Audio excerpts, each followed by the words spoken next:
আপনি কি জানেন কোনো থার্ড পার্টি অ্যাপ ছাড়াই শুধুমাত্র একটি কোড ডায়াল করে আপনি আপনার ফোনের ওয়েটিং লিস্টটাকে ডিসেবল করে ফেলতে পারেন। আপনি কথা বলছেন এমন সময় অপর একটি মানুষ আপনাকে ফোন দিয়েছে। বিষয়টা কেমন হবে যদি ওই মানুষটা আপনি কথা বলা সত্ত্বেও আপনাকে ওয়েটিং পাচ্ছে না এবং তার কলটি অনায়াসে আপনার ফোনে ঢুকছে এবং আপনি সেই ফোনটি রিসিভ করে কথা বলতে পারছেন। এই ওয়েটিং থাকার কারণে প্রিয় মানুষগুলোর সাথে কম বেশি সবারই ঝগড়া হয়ে থাকে। তাহলে কিভাবে এটি করবেন, চলুন ভিডিও শুরু করা যাক। আরও একটি কথা বলে রাখছি, এই ইনফরমেশনের কারণে কোনো জিএফবিএফ যদি প্রতারিত হয়ে থাকে তাহলে এর জন্য টেকসান দায়ী থাকবে না।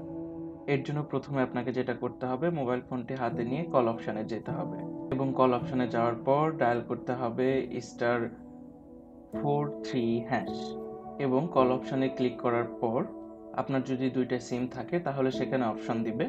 আপনার যেই সিমে এই সার্ভিসটি চালু করতে চান সেই সিমটা সিলেক্ট করবেন এবং একটু পরেই একটা নোটিফিকেশান আসবে, কল ওয়েটিং সার্ভিস ওয়াজ এনেবল। তারপর আপনাকে ওকে করতে হবে। এরপর থেকে আপনি কলে থাকা অবস্থায় যে কেউ ফোন দিলে সে কখনোই বুঝতে পারবে না আপনি ওয়েটিংয়ে আছেন কি নেই। এরপরে যদি আপনার মনে হয় যে না, আপনার এই সার্ভিসের প্রয়োজন নেই, আপনার ওয়েটিং সার্ভিসটাই চালু রাখতে চাচ্ছেন, তাহলে সেমভাবেই ডায়াল করবেন #43#। আপনি যেই সিমে সিলেক্ট করেছিলেন অবশ্যই ওই সিমে আবার ডায়াল করবেন। দেন কিছুক্ষণ পর আবারও একটা আপনার নোটিফিকেশান আসবে এবং দেখতে পাচ্ছেন call waiting service has been disable. এরপর ওকে করলে আপনি আপনার আগের ফিচারে ফেরত যেতে পারবেন। আরও একটি টিপস শেয়ার করব আপনাদের সাথে এবং আরেকটি কথা বলে রাখি, যদি ভিডিওটি ভালো লাগে অবশ্যই লাইক, কমেন্ট এবং সাবস্ক্রাইব করবেন।